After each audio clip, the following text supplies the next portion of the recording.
So how you doing, Denku? What's up, man? Busy, Chilling, busy, man. busy. Enjoying my little 2 day off thing before the regular grind thing, and then diving back into more Let me adjust music, my man. room. My room's off.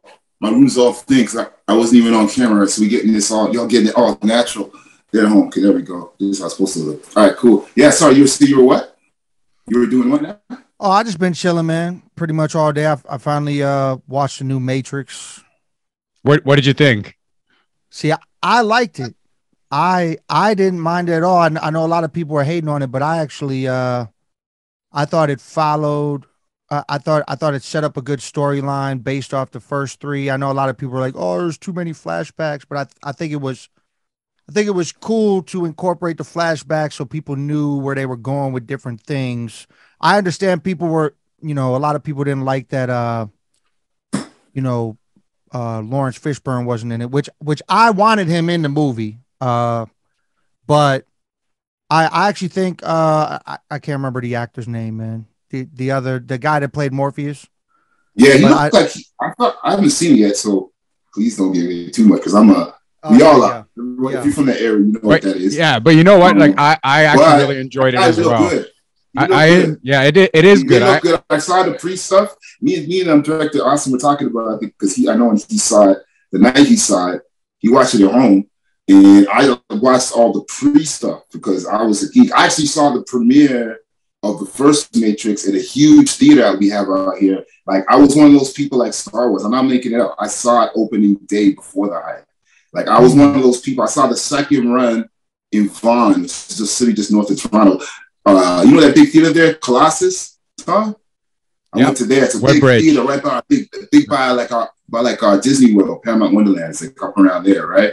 Huge, and we didn't know. We just heard this vibe, man. Me and all my best friends. So it's actually one of the best memories of my life because I got to come out of the theater and get on the phone and just have that energy when you see that.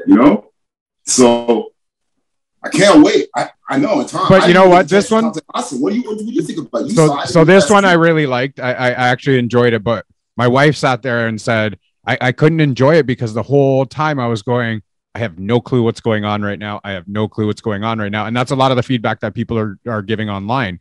But if you really look into it, it all made sense. The whole story made sense with Hmm. the flashbacks and all that. So I did actually enjoy watching it.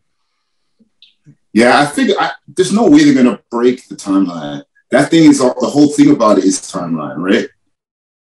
It's like that whole kind of. There's a couple of shows like that. You ever watch Fringe? Fringe is like you guys ever see Fringe? No. You want a No, I dope never show to watched it. watch? Oh, go back and watch Fringe. Fringe is like time. It's like when Star Trek had that final episode and they had the three times going at once. Hmm. You know that final one with Picard, and then remember how it was in that one? That's how this whole show is. But the actor that plays the main guy in it, he's insane. He's as good as the dude from Game of Thrones that played the short dude that has all the money. It gets out of all the jams. He's one of those kind of British actors. But the Peter whole time, Dinklage. past, Yeah. present, future. Yeah, it's the whole past. But this show's amazing. Fringe is dope. If y'all, I could lend you Director Austin if you up here. I got the DVDs. I got it. I got the whole thing. You can watch it. If you put it in, you guys will watch it. It's like 5 seasons. DVDs. Who has DVD players Dude, anymore? it's from like 7 years, 6 years ago. So our family's avid collectors of movies. You know those houses you go to the movie club? It's Yeah. on my girl's side. Oh my gosh. That's not me, but I call it the house of TVs. They must probably like 15 TVs in that house, man. It's I crazy. got mad Blu-rays, and Yeah, I they actually got have, Blu-ray. That's what I'm saying. The Blu-ray, and I that's what we have. Yeah, the yeah, Sony. We had a yeah, I PSP, got so it's the Sony. I said DVDs, you know what it's a CD. yeah, I Even got that, like Blu-rays, who has those, right? Even for gaming now, you know what I mean? Digital, download, everything's online. Like we're not really, but I still get the hardware for the good games because of that reason we talked about at the beginning. And that's one of the things you should do. You should always have like a hard drive, 2 terabyte, 1 terabyte, 4 terabyte hard drives, good investment. And if you got all your favorite stuff on, you could download it on YouTube and all that stuff. Download some stuff. When one of them things comes, it's like how COVID is right now. A lot of us were lucky, right? I think how we get busy because how do we do what we did? Because we had everything at home. I could have never recorded that record with you. We did a record, y'all, and we could have never done it the way we did it if everyone didn't have everything at home. Yeah. Yeah, You know what I mean? we'll get in. We'll get into the technology, but just before we keep going, let's just do a brief little introduction here. As everyone's listened already, we've already started the show. We've already started talking and getting into a few things. But we're welcoming Denku onto the show, an MC for 20 plus years. He's also the host of Pick Apart the Passion podcast. He's had Thrust on his show as well. Welcome to the Northern Touch Show. Yeah, thanks for having me. I'm glad we finally did this, right? We've been trying to do this for how long? We had this for a while. It's like when your friends are your neighbors, you never see them and they move like 20 miles away and you see them every weekend. I don't know why. Well, it's good. It's good because we have the Northern Touch Show on our show. We have a variety show, so it's not all about music artists, right? So it's good to actually get an artist on now that we can talk to about music and the industry and all that stuff, rather than just what we basically feature, which is, you know, anything and everything in between. Yeah, this is a Rogan-esque kind of show, just so you know, Denku. A lot of people they hear the name. It's from one of the most infamous songs in Canada, in a sense. And I was on the track, and everyone looks at the show first. Oh, it's going to be a show with a bunch of MCs and all that. But that was never our aim. We wanted to take another ride. So we actually really one of the first like real like artist rappers I had on, like really on the show. Because the other artists, that's true, they were all just most producers. They were producer rappers. But you probably produced too, so who am I to say? He's probably in that bag too, because this man is talented. I know this man is talented, so we'll get into it. But yeah, it's a pleasure to have you on. And you know, it's just a pleasure to, you know, get to know you a little while. You know, a lot of people seen our names on tracks, but they didn't even know how we met, and it's just the whole story. And I'm looking for this because I get to know your story. I really don't know. I know a bit of your story, but I'd love to learn it. So, Tom, you have any Director Austin, anything you wanted to jump the interview off with? Any little questions? Well, I just want to say to Denku, like, thank you for coming on the show. And why don't you give everybody a brief description of what you do, what your show is about as well, how many albums you've released. Just give us a brief background on everything about you. Yeah. Well, full MC name's Taiyamo Denku. You know, shortened to Denku. A lot of people shorten it to Denku because they can't do the whole thing. I've done a lot of tons of shows, tons of tours. I've had people misspell my name on tour flyers for years. Yeah, exactly. But yeah, man, I mean, I've been rhyming, doing music about 26 years. I got over probably almost 35 records out. Not including random singles. I also engineer everything myself, mix and master everything myself. One of the big projects I got to do was 25th. I'm looking at it now. I can't think of the record's name, but I got to do a mix and master of a 25th year anniversary Das Effects album that they re-released. That's dope. So yeah, I did that. Did you positive? Because that's one of the areas that I wanted to, like, a lot of people, because people don't know. I heard even like some of the most known artists saying, like, people don't understand how much work we do behind the scenes, and that's one thing I know about you. Yeah. And how did you go to school for all that? You self-taught for all that? How did you? Because that's a whole other task to be able to do that and then, you know, create, right? Yeah, no, so when I was actually looking into going to, college and shit like that, like I do have my bachelor's, but it's in graphic design, which is why, you know, I do like, I could do covers and all that shit. I put, you know, my own CD layouts together and stuff like that. But, my mom's was like, oh yeah, I don't want you going to school for music. So I ended up just going for graphic design, which didn't fucking get me a job. Didn't get me a job in graphic design though. I mean, I'm, you know, but I'm able to do all that stuff myself.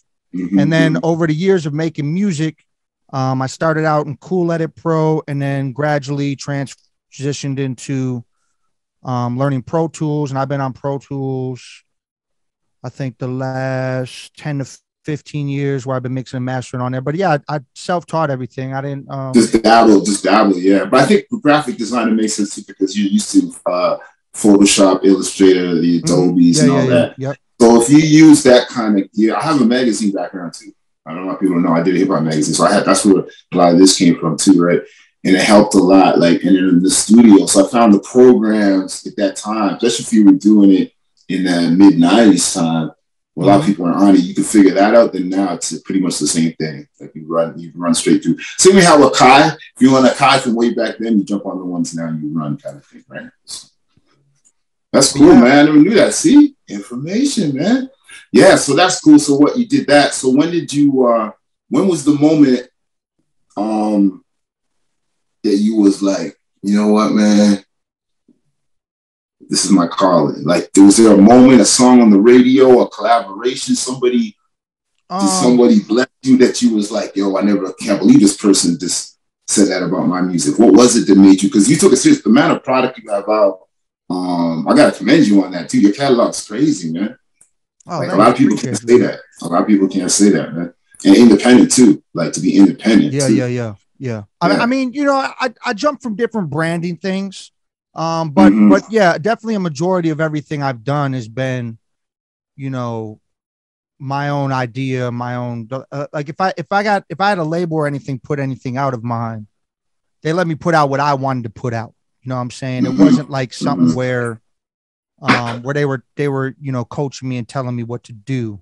That's not really, like if I ever got in a situation like that, you know, it probably wouldn't last that long because I've been doing independent shit so long. But I would, you know what? I would say it would go all the way back to the beginning of high school for me.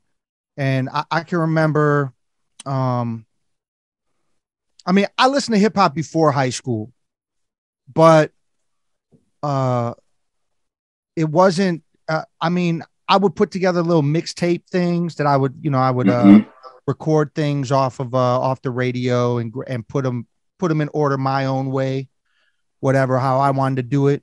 But then randomly, I just remember doing like some harmony singing shit and doing making beats on the heaters and in the cafeteria on the tables, making beats and then just rhyming over the beats, just all off top shit, doing that. 14, and then actually I was the person that got asked in all the talent shows, Cinco de Mayo show, Black History Month show. I was the person that they asked to come up and perform like some rap shit because nobody else. You would have got you were like me in high school, dude. That was that dude too. Yeah, like nobody. You become that guy, right? There was the R&B guy. There was the dancing guy. There was the singing girl. Especially that era. There was the dude that could do the hip hop. It was me and Frankenstein. I went to high school with Frankenstein. So we was in the same shit. So it was the same as us. Hey, you guys go. Right? We go up. But that's dope, man. Yeah. So that's what really wow. Then what did you go to, like, college radio? Were you going down to the radio stations at that time too? Doing that, right? Like, how was your city? For us, like, that's what I'm saying. That's another thing we wanted to get me, Director Osman talking about earlier. Just to, like, let people know where you come from or what it's like to come out of there. Like, because I think you coming from where you got to describe that too. It makes the story that much more interesting. Yeah, I mean, Milwaukee's rough as far as getting any type of stamp of approval in the city, really, unless you follow and did whatever trend that people are on. I kind of feel like the thing about here is there's a lot of circles. And if you're not incorporated in those circles and you try to do something yourself, those circles don't really mess with you like that. So then you're seen as kind of the outsider, the outcast person, especially if you continue to do your own thing. And then when you do things that are successful outside of the circles, then you got an entire city of people that don't really, you know, they're like, oh, it's this guy, you know, kind of like, you know, I mean, I definitely have some support here. I'm not going to say I don't have any support, but I'm saying this, like, this is how the city is though. But that's like the code of the city. Yeah, the code of the city is the code of the I'm city. saying, as far as where I would like the city to fuck with me, it's nowhere near any of that. And as far as like radios here, yeah, there's college stations. I've been on college shows here and there, did a couple interview things here and there once in a while, but they don't How did you really, guys hear it? Like when you were 16, what was your access to getting, did you have to get in the car and do the drive? Was it a neighboring radio station? Like, how did you get your hands on hip hop? Like just in general? Well, we have, there was a station back in the day. It was called Hot 102. That's where I used to hear him play Biggie, KRS. All the old school classic shit used to get played on there on the regular. Like they used to have mix shows. There's one mix show I remember where they put together Biggie with Meth Redman with the old Keith Murray Total joint. Like they had that whole transition. Oh yeah. Together where they blended all that together. And I never forget that blend, man. I think I recorded that, so I probably still have it somewhere. They used to do those weekend specials where they do like the 4 turntable mixes and all that crazy stuff. Yeah, and we still have that's one thing about Milwaukee. There are amazing talented DJs from here. Like a lot. Like there's a lot of amazing talented DJs here that I've seen that could definitely step in the ring with people on turntablism or blends. I know he doesn't really rep here like that, but DJ Abilities lives in Milwaukee. Yeah, he's actually out here. I've actually done tons of shows with that dude.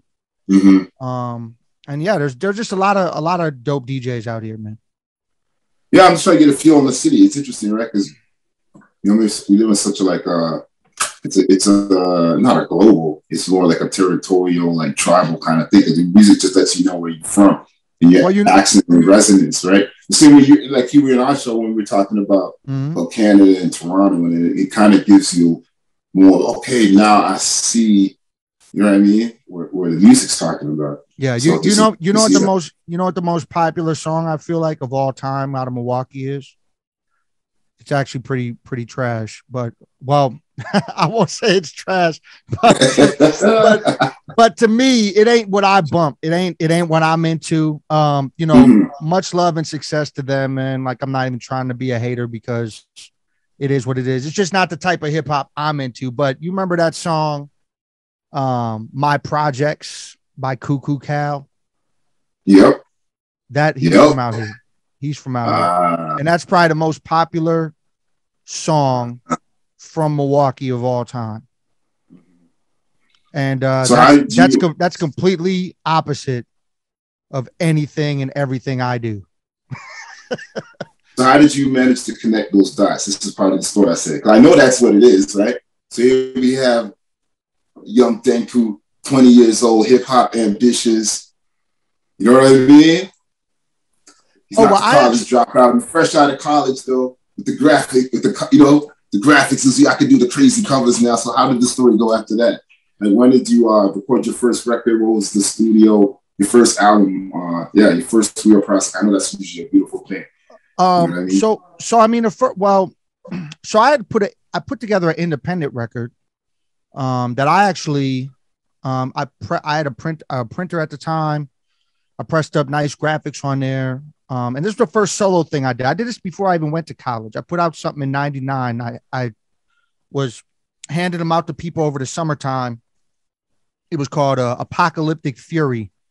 And actually my name isn't even Taiyamo Denku on it. It's Sandman the Lyrical. Because everybody had the lyrical, the lyrical. So like we're talking about the lyrical miracles. Yeah, the lyrical miracles back in the day. So like that's what I had back in the day, and then I found out there's already an established artist named Sandman. I'm definitely not gonna have a name that anyone has. Period. So then I transitioned. I created the the Taiyamo Denku moniker, which I mean, in a nutshell, it's basically like this. Just so you know, I got Tai from Tai Chi because I was laid back, battle style, like a laid back fighting style, more defensive. Yep. So got Tai from Tai Chi, then I got Yamo.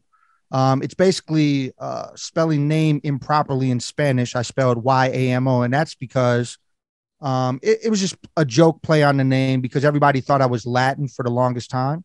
So, but I'm not. But I'm not. So I and it sounded smooth together. So I got Taiyamo from that, and then I got Denku because around the time I came up with the name, everybody was using already established cartoon character names as their rap names. So I was like, well, I want a name that sounds like a cartoon character, but I want to create my own. And then later on, I found it's funny because like I obviously, I picked this name before anything ever happened, but I feel like there was like some kind of cross where there's like two characters that merge together and create Denku.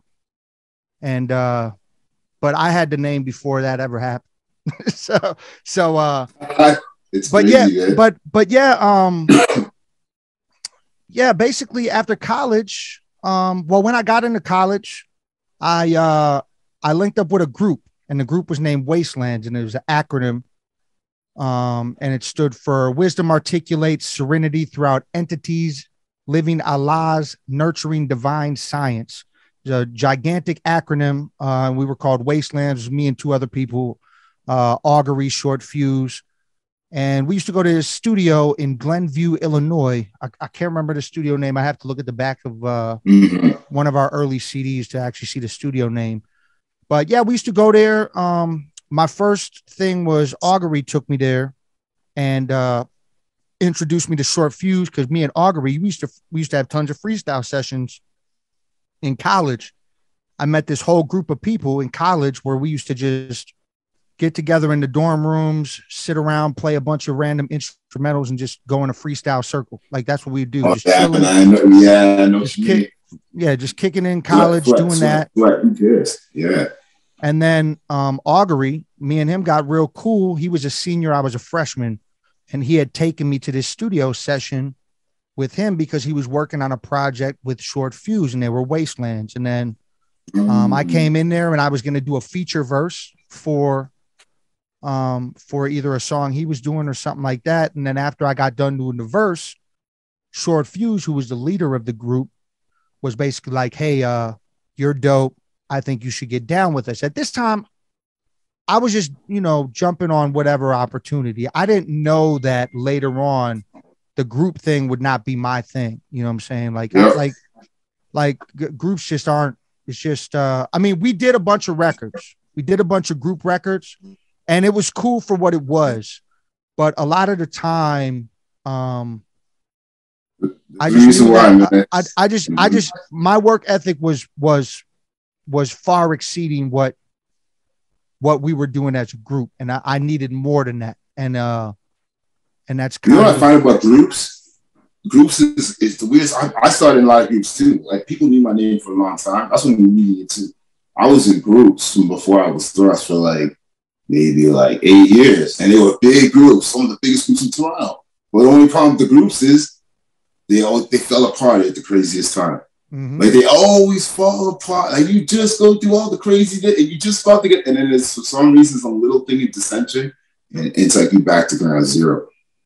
You know what I mean? That's why the way we work. That's why when you first approached me, I said, "Let's do this thing." I said, "Let's do this project." Projects is not a group, right? Project we could, and then we can be back in another year and do another project, right? And we can back. Yep. But you don't have the pressure where a group, the pressure of groups is still hold it down. The only groups I find that work really, and if you think about it, and they're still together to this day, are the groups that are actually family and friends from the start.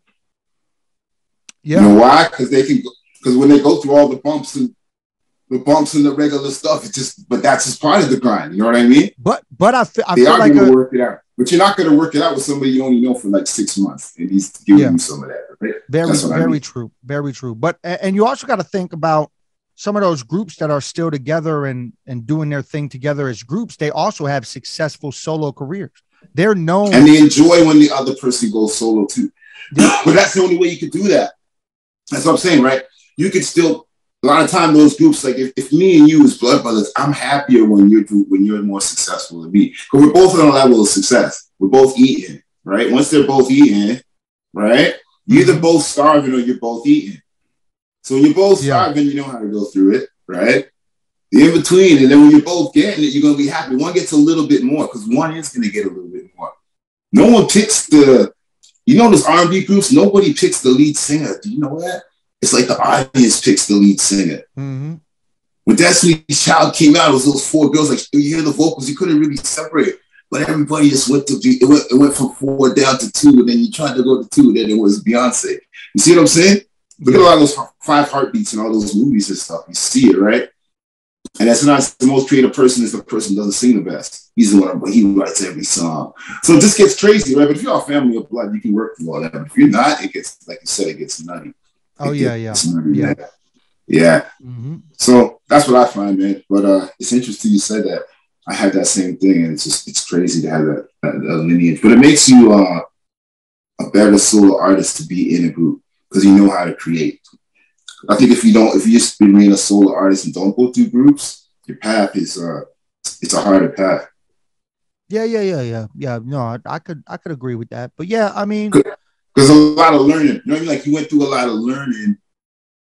The learning you get in a group. That's what I'm saying, right? I saw Wyclef the other day. It was crazy about the Fugees. I told director Austin, I think I sent it to you, Austin. I think I did. And I sat down, I just took it in. And that's how he said he made the Carnival. He goes, I never went to, he would have done one of those crazy albums like that too. Like he doesn't regret any of it. And he goes, they never really broke up. We just never really got back together in between, right? So it's just interesting, right? But and look at all the solo records that Lauren's solo career, right? Like once she branched off, right? What she left.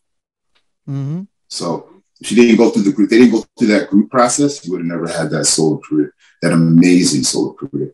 Because it's hard to be solo artist, dude. Oh yeah. You know what I mean? Yeah, it's a lot harder. Especially if you ain't got a work ethic. I mean, that's the problem with a lot of solo artists is the work ethic is not there.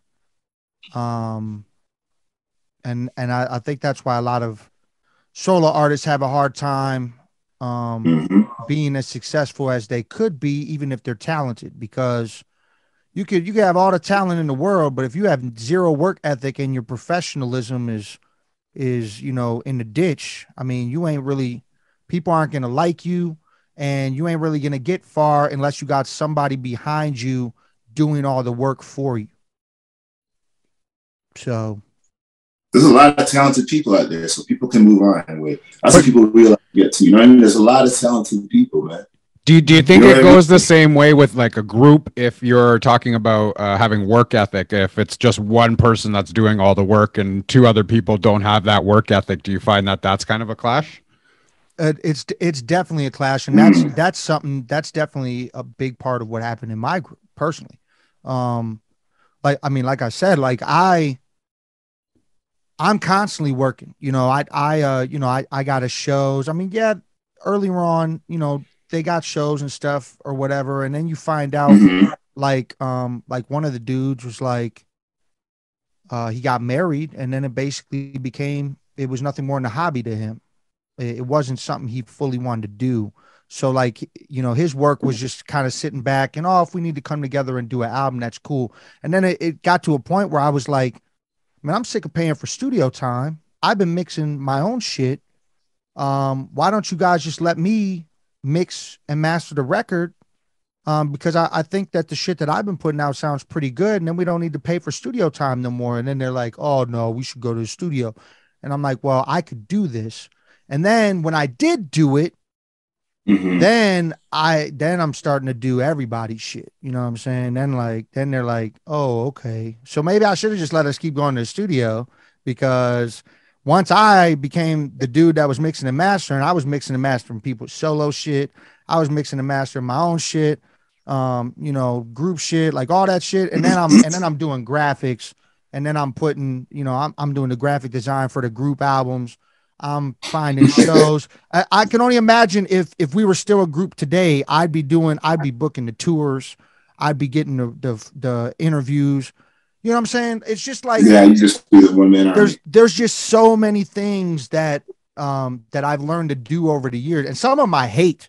Like I hate booking tours. I hate doing it, but I've somehow become pretty good at doing it. But I can't stand booking tours, and I also don't like I don't really like the media, the advertising. I don't really like doing that, but I know how to do it. So like I know how to do write-ups. Yeah, I know how to send out to blogs. I have my whole blog list. I got all that I've built up over the years, and so like I've learned how to do all these things, and yeah, it's definitely made my work ethic a go go go type thing, and yeah, I mean if you're sitting around in the background as a group person, when it comes time to where you actually have to work, you don't know how to fucking work.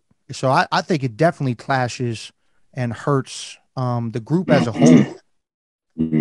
And Thrust and I know exactly what you're talking about right now. We won't get into it, but you know, kind of going through a little bit of that right now. But you know, it is something that's going to happen when you have a collaboration of a bunch of people together, right? Oh yeah, definitely. That's definitely what happens. Yeah, it's just it's like stress. There's levels of it though. You know what I mean? It's like abuse though. There's levels. It's like that degree commercial. It's like that degree commercial. You know that degree commercial? The computer goes like this. Yo, people just try and keep it in like that little range. It's gonna happen. Yeah, I hate. You know what I'm saying? It's gonna happen, but why is it always gonna be like flatlining in the red? So you know what I mean? That's the problem, man. And that's you know what I mean?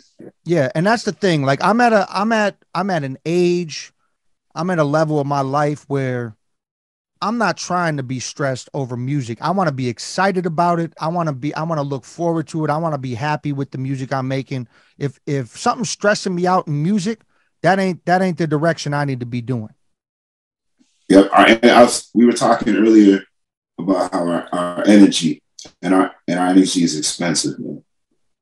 You know what I mean? Wherever you put your attention, your energy is going. So it's like it's a value on that. And I'm putting the cap on this year, 2022. Oh man, we know we all talk. You know, we talk. We know, but it's for when it's needed, like a good fighter. You know what I'm saying? Yeah. Right. You save your breath. You save your energy, man. I don't waste my energy. Right. I got things I really want, and I want to do. Like you said it best. We want to make. We can. That's the one thing we kind of have control over as we breathe in this air here. Is like what's enjoyable for us in a way. You know what I mean? Especially when it comes to our extracurricular. This is our extracurricular. This is not, I'm not on the clock. So when I'm doing this, right, I have that choice. You're right. And we worked hard enough and we situated ourselves. You know what I mean? We made a lot of sacrifices that a lot of people ain't making. You know what I mean? Self-taught. That's how I'm able to send stuff to you too. Nobody told me. Nobody put no gun to my head. You know what I mean? Yeah. Just went and I got to learn to do this. And if I can't learn, I got to get a mentor over here. I got to drive and pick up this guy, bring him over here and drive him back so this can work. I got to invest in all this, in this equipment. Yeah. Not the average one, the good one. And it's the research too.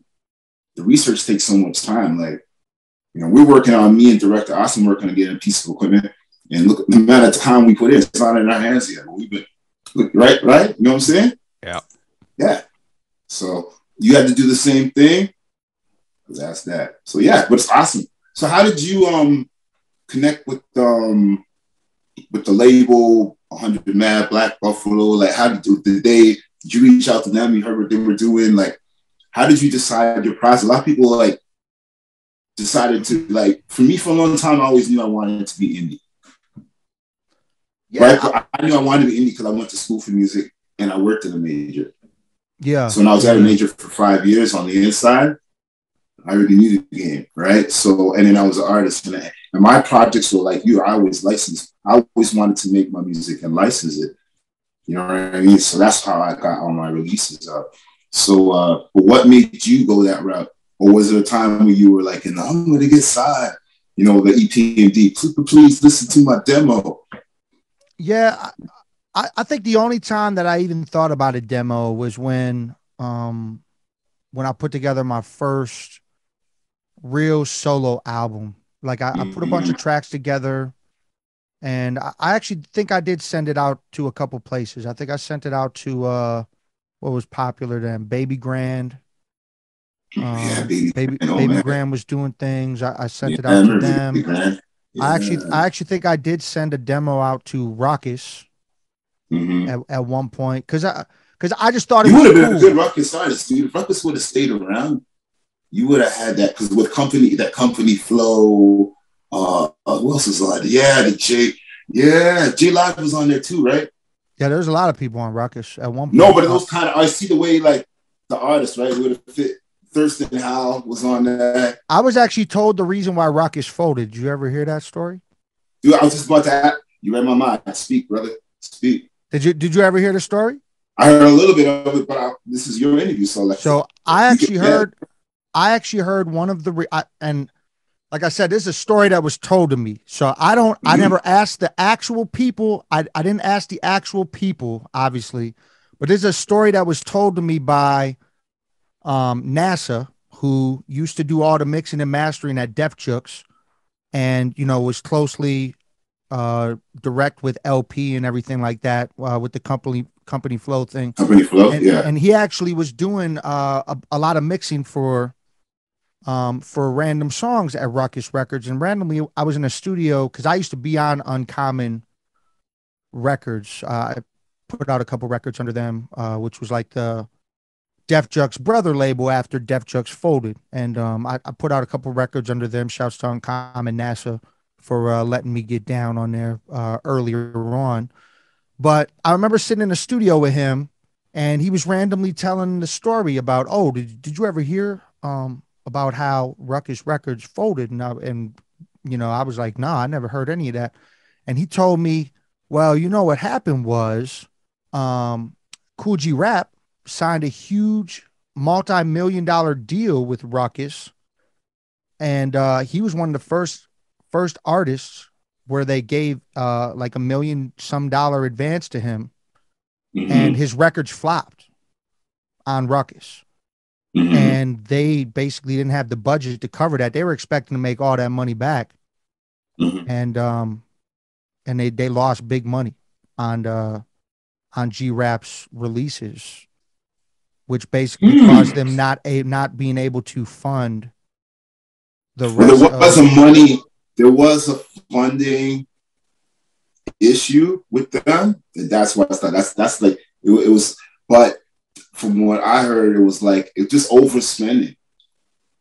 Overspend like just not budgeting. Well, I mean that's overspending. But that's part of not budgeting, right? That's the part you're not budgeting, though, right? Because but at the time, you got to think like nobody would expect a G-Rap record to flop at that point in time, really. And at that time, you didn't have you didn't have the digital stuff, right? You didn't have the digital stuff for people to download and stuff. So it was all on record. So you were expecting to make that money based on all of those records coming out, right? I'm trying to think the time if how that would have played out, though, because that G-Rap record I'm trying to think what record that would have been. Unless it was like the last album. With the last album, I remember the cover was like purple cover. Oh man, but that record didn't do up. I don't know if that was on that. But maybe they signed him and gave him something, and it was something with that. There's something because the weird thing about Ruckus is the weirdest thing about it is nobody really knows, and it's not public. Go on, if we get off this thing and go search Ruckus, what happened? You don't know. It's like it's unheard of. Yeah. And it's scary. It's scary because that was that time. If you look at that time, that's right. That time when everything got white. That was that time, man. That was no, dude. That was that the Viacom time. That was the time when everything got white. If you don't hip hop when they came, man. Rap. That's when BET, the bass would change. That's when they wiped everything. That's when the J Prince, Murder Inc. thing went down. That was right in that window. I mean, and there's that a lot magic of records window everybody talks about. and If there's you a were lot like of a labels. conspiracy theorist and all that, hey, what did they do to him? What did they portray him? It was right then, and we don't know that story. We don't know that story. And it's never talked about. So the fact that it's never talked about, the fact that it was one of those underground hip hop labels in the indie, but it was an indie to a major, right? So that's the other thing too, right? So yeah. That's why it's good to be independent, man. Being independent is the best. Yeah, and independent is like I said. I mean, that's you know, Cypher Den Music or Cypher Den is not a label; it's a brand.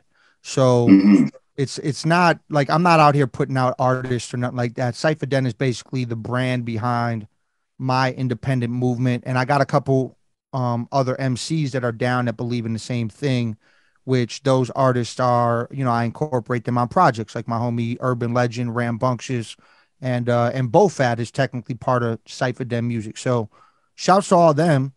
You know, we're all down together. It's my little circle, but it's not a label. It's more a brand. But I put everything out. You know, I throw the Cypher Den logo on it, whatever. That's going to do it for part 1 of this episode. Thank you very much for tuning in. And don't forget to check out our next episode for part 2 with Taiyamo Denku. Jerky.